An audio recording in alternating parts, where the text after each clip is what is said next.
جب اپنی کوئی بات کرتے ہیں، کسی موضوع کے اوپر وہ ڈیبیٹ کرتے ہیں، سپیچ کرتے ہیں، لیکچر دیتے ہیں، انہیں اپنی بات کو سمیٹنے کے لیے، اس کو سمندر کو کوزے میں سمونے کے لیے اقبال کا ایک شعر چاہیے ہوتا ہے۔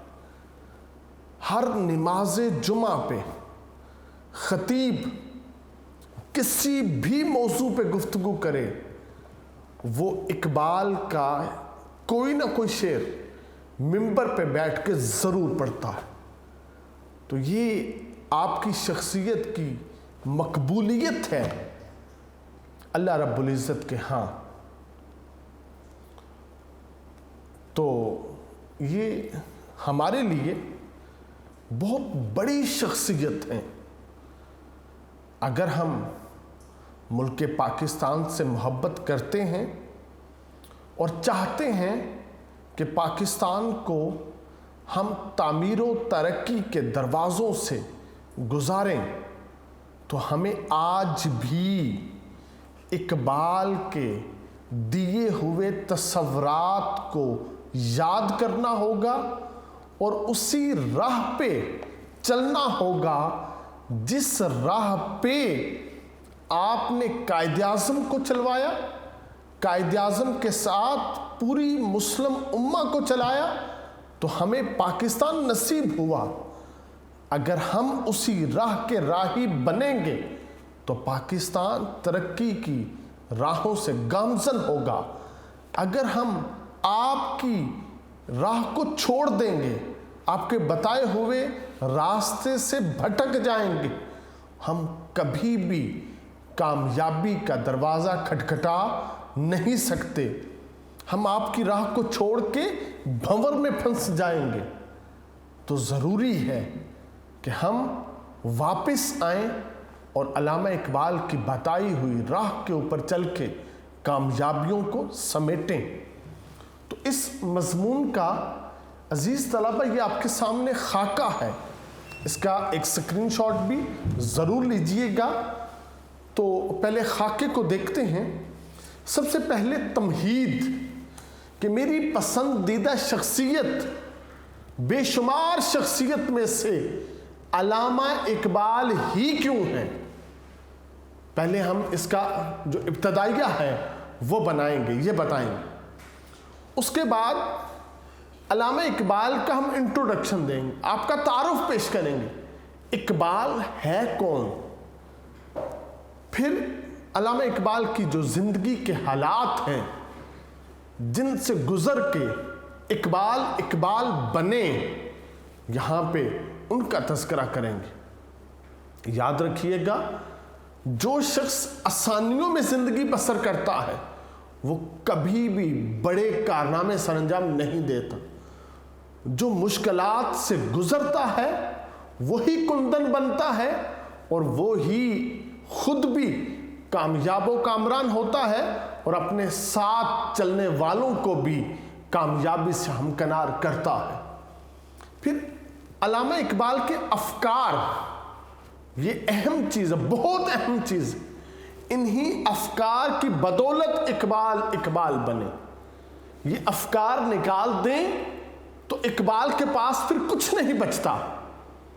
جیسے عرب کی جو وادی تھی، وہاں پہ قرآن اور صاحب قرآن یہ دو نئی چیزیں آئی تھیں جس کی بدولت وہاں پہ انقلاب برپا ہو گیا تھا۔ ہم تو غلامی کا طوق پہن چکے تھے۔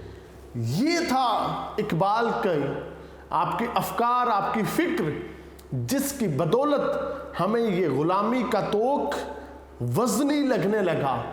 اس کو اتارنے کے لیے ہم نے تگودو شروع کی۔ یہ بڑی اہمیت کے حامل ہے۔ علامہ اقبال رحمۃ اللہ علیہ نے قوم کی بجائے ملت کا تصور پیش کیا۔ ہم ملت اسلامیہ ہیں، جس کی وجہ سے ہم میں اتحاد پیدا ہوا۔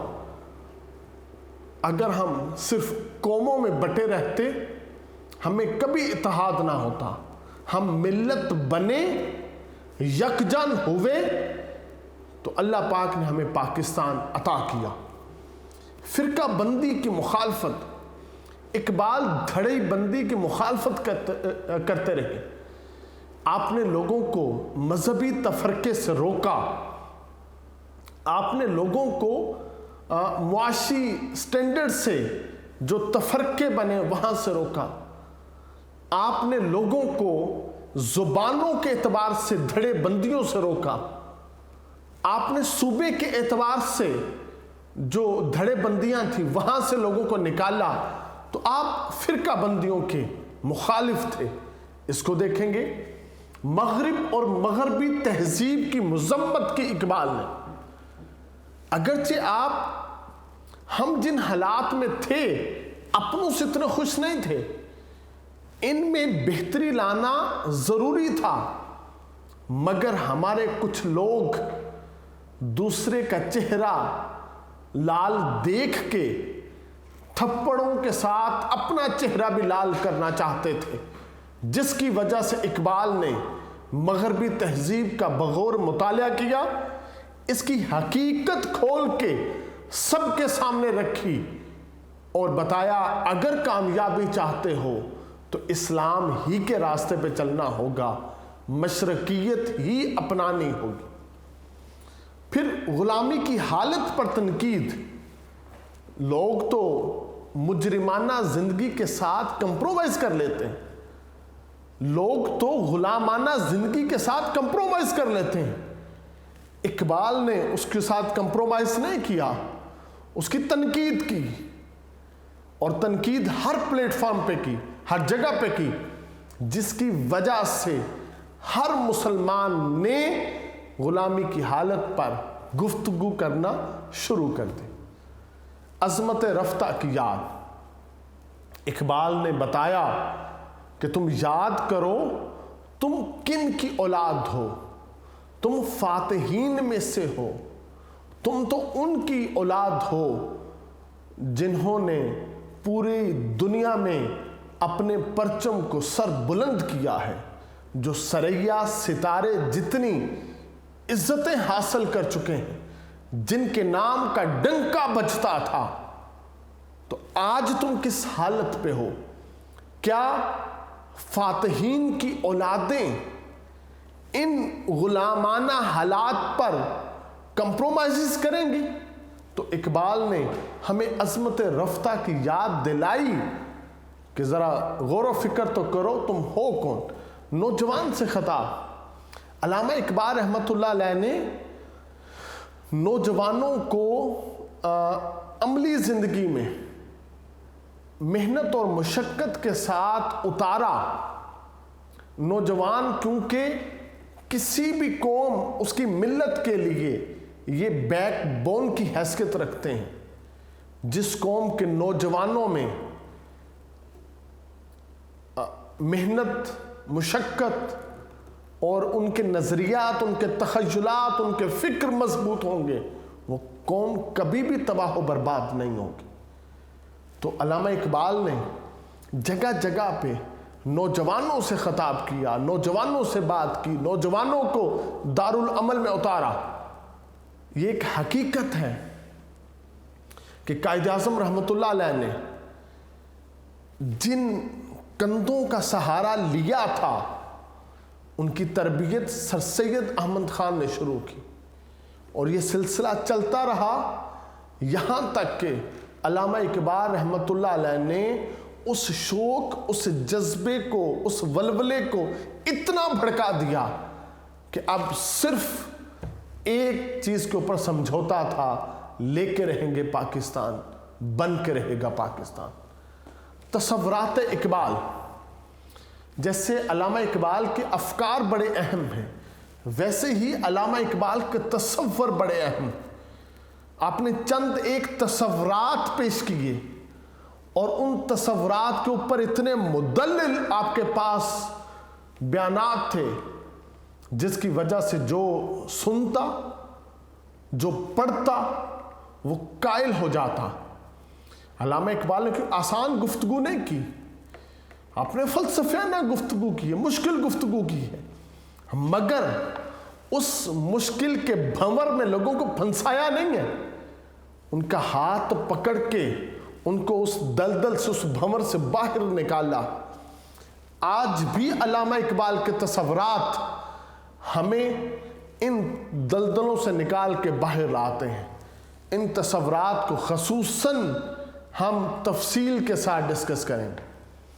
علامہ اقبال کی شاعری کے ادوار، آپ نے بچپن میں جو شاعری کی، پھر نوجوانی میں جو شاعری کی، پھر داغ دہلوی سے جو آپ اصلاح لیتے رہے، اور جب آپ نے عملی زندگی میں قدم رکھا اور تحریک پاکستان میں اور خصوصاً تصور پاکستان پیش کیا، تو پھر جو آپ کی شاعری کے یہ سارے ادوار یہاں پہ ہم ڈسکس کریں گے۔ اور سب سے اہم علامہ اقبال کا جو شاہکار ہے تصور پاکستان، اس کو بھی دیکھیں گے۔ علامہ اقبال بلا شبہ، بغیر کسی شک و شبہ کے، 20ویں صدی عیسوی کا سب سے بڑا شاعر ہے۔ یہ وہ شاعر ہے جس نے پوری ایک ملت کو اپنی محنت اور مشقت کے ساتھ علیحدہ وطن حاصل کرنے پہ تیار کر لیا تھا۔ قائد اعظم رحمۃ اللہ علیہ نے جب قرارداد پاکستان یہ منٹو پارک میں آپ نے وہ پیش کی، بڑا کامیاب جلسہ ہوا، قرارداد پاکستان پاس ہو گئی، تو قائد اعظم سیدھا سٹیج سے اترنے کے بعد مزار اقبال پہ حاضر ہوئے، کیونکہ علامہ اقبال تو وصال فرما چکے تھے۔ وہاں پہ حاضر ہوئے اور آ کر کہا، اشارہ کر کے، اقبال آپ نے، آپ کی قبر کی طرف اشارہ کر کے قائد اعظم کہتے ہیں، آپ نے ہمیں جس بات کا حکم دیا تھا آج ہم نے اس کی بنیاد رکھ دی ہے۔ تو عزیز طلبہ، بلا شک شبہ آپ ایک بڑے شاعر تھے۔ اقبال ایک ماہر تعلیم ہیں۔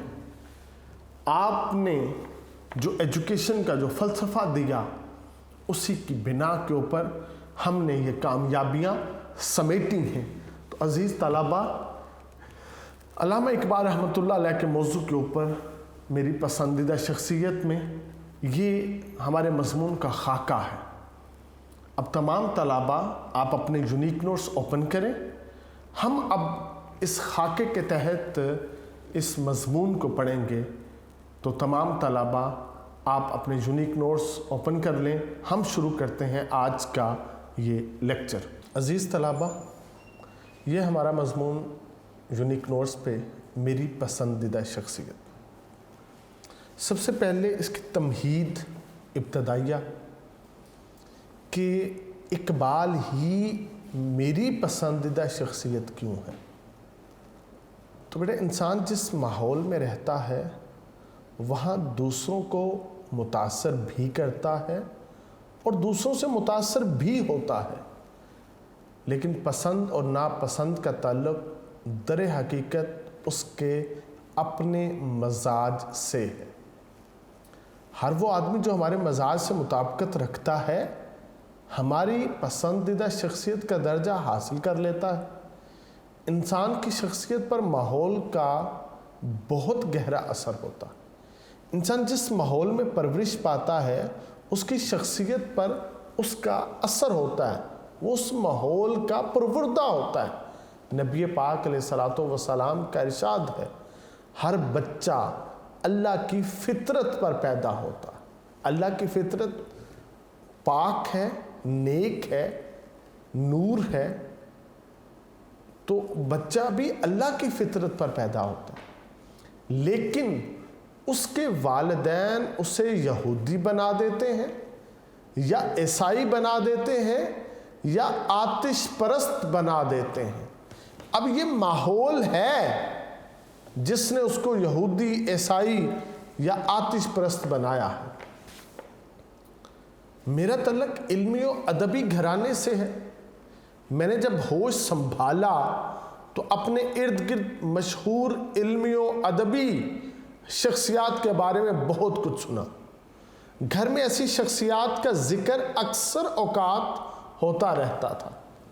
شروع ہی سے علامہ اقبال کے بارے میں سنا، مگر ان سے میرا باقاعدہ تعارف اس وقت ہوا جب میں نے اسکول کی اسمبلی میں یہ دعا سنی، لب پہ آتی ہے دعا بن کے تمنا میری، لب پہ آتی ہے دعا بن کے تمنا میری، زندگی شمع کی صورت ہو خدایا میری۔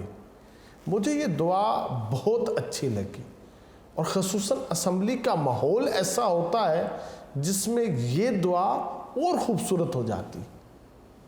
میں نے گھر آ کر والد محترم سے پوچھا، انہوں نے مجھے بتایا کہ یہ نظم علامہ اقبال نے بچوں کے لیے لکھی ہے۔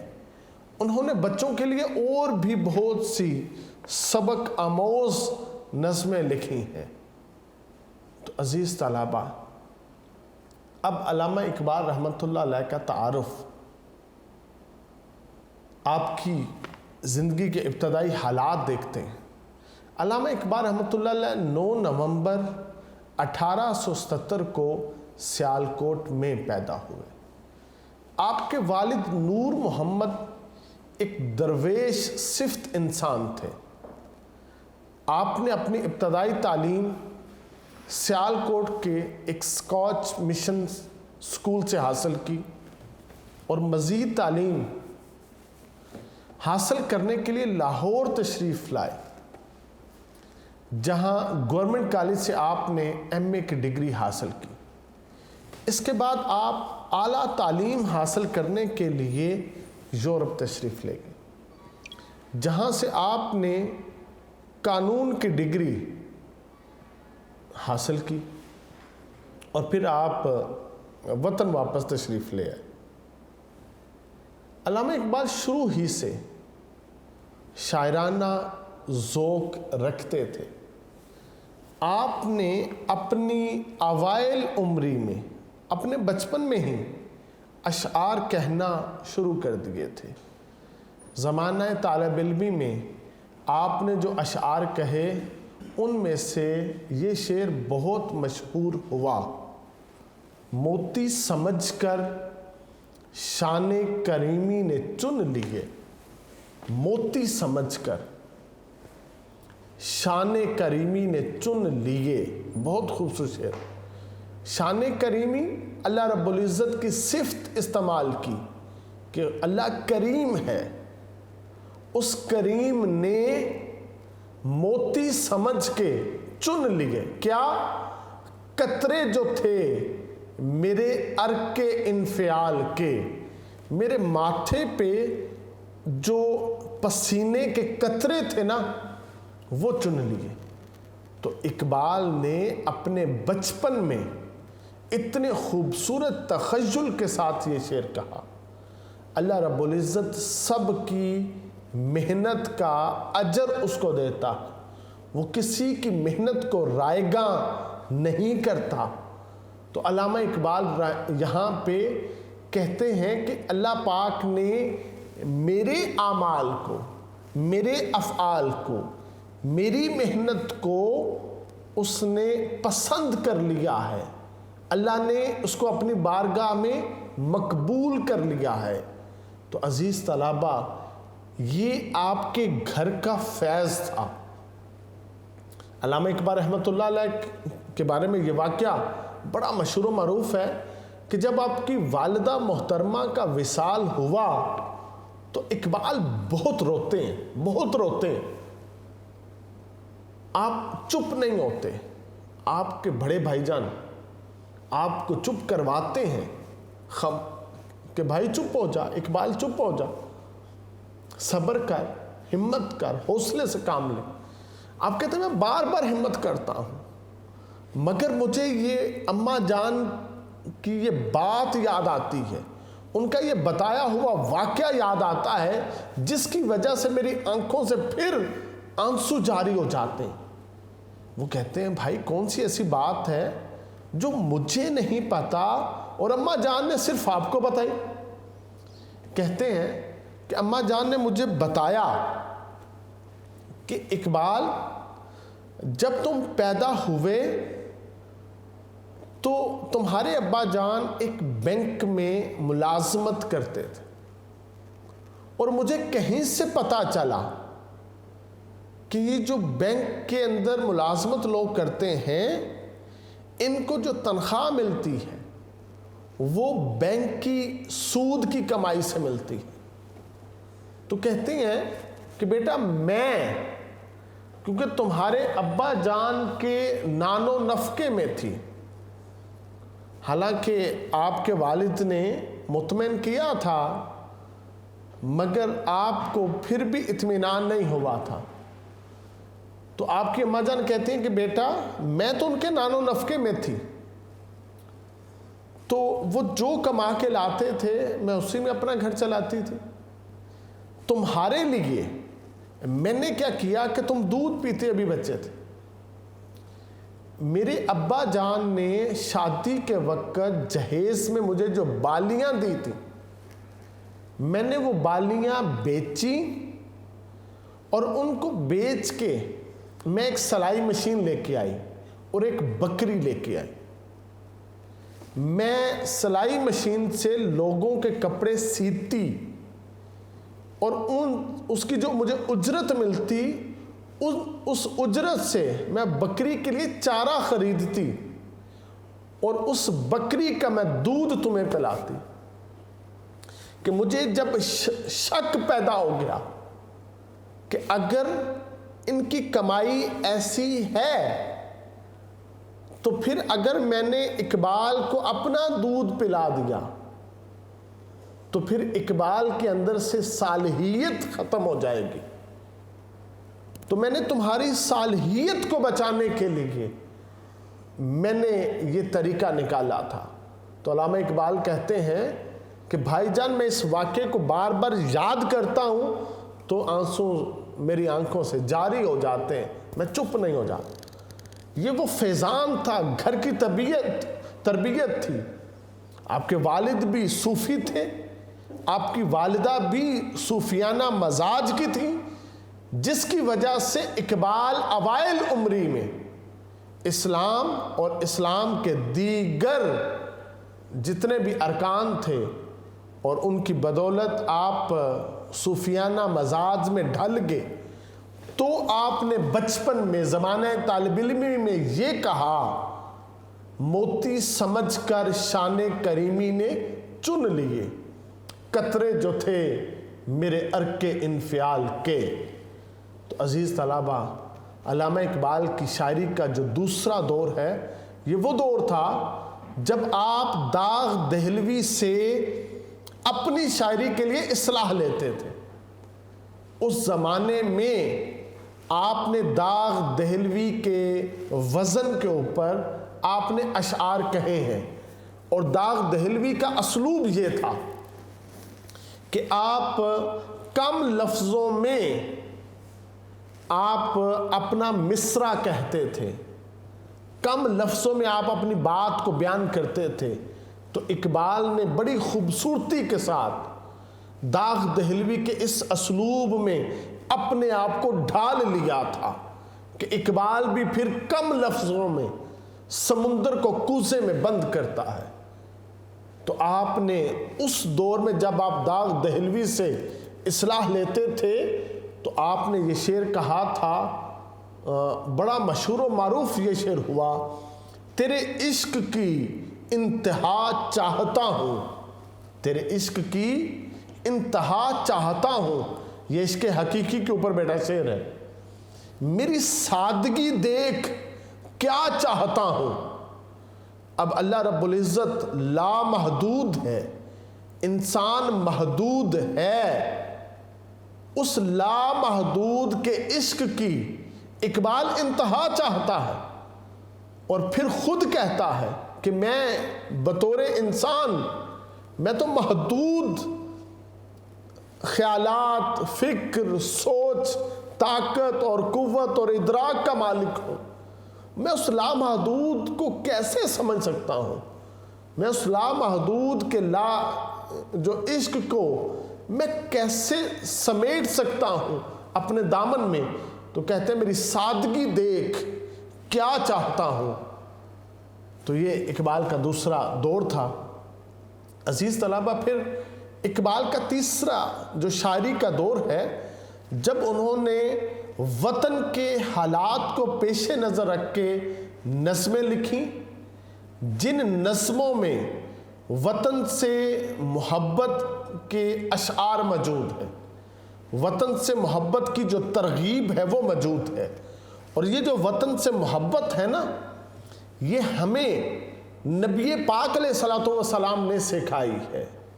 نبی پاک نے جو وطن سے محبت سکھائی تھی، اسی محبت کو سیکھ کے اقبال نے آگے وطن کی محبت کے اوپر جو ہے وہ نظمیں لکھیں۔ ان مشہور ترین نظموں میں ایک نظم ہمالہ ہے، ایک نظم نیا شوالہ ہے، اور قومی ترانہ خاص طور کے اوپر بہت مشہور ہوا۔ آج بھی ہندوستان کا یہی قومی ترانہ ہے، سارے جہاں سے اچھا ہندوستان ہمارا، ہم بلبلیں ہیں اس کی یہ گلستان ہمارا۔ اقبال تو شاعر مشرق ہے، ہمارے شاعر ہیں، مسلمانوں کے شاعر ہیں، اور انہی کا لکھا ہوا ترانہ آج بھی ہندوستان میں جو ہے نا وہ پڑھا جاتا ہے۔ تو یہ علامہ اقبال کی شاعری کا یہ دور ہے۔ اب اسی شاعری میں آپ نے جو اپنے تصورات پیش کیے یہ بہت اہم ہے، یعنی علامہ اقبال کی شاعری کا تیسرا دور جس میں وطن کی محبت ہے بہت اہم ہے۔ اسی میں علامہ اقبال کے تصورات ہیں جنہوں نے اقبال کو اقبال بنایا۔ تو عزیز طلبہ، ہم دوسرے لیکچر میں علامہ اقبال کی اس شاعری میں اور خصوصاً جو تصورات ہیں اس سے آگے اپنے مضمون کو کریں گے۔ ابھی تک ہم نے اقبال کی شاعری کے صرف 3 دور انہی کو ڈسکس کیا ہے۔ عزیز طلبہ، اس کو محنت سے یاد کیجئے گا، بہت اہم مضمون ہے، کسی نہ کسی حوالے سے تقریباً ہر سال پیپر میں آتا ہے، تو اس کو ضرور یاد کیجئے گا۔ اللہ رب العزت آپ کو علم نافع عطا فرمائے۔ والسلام۔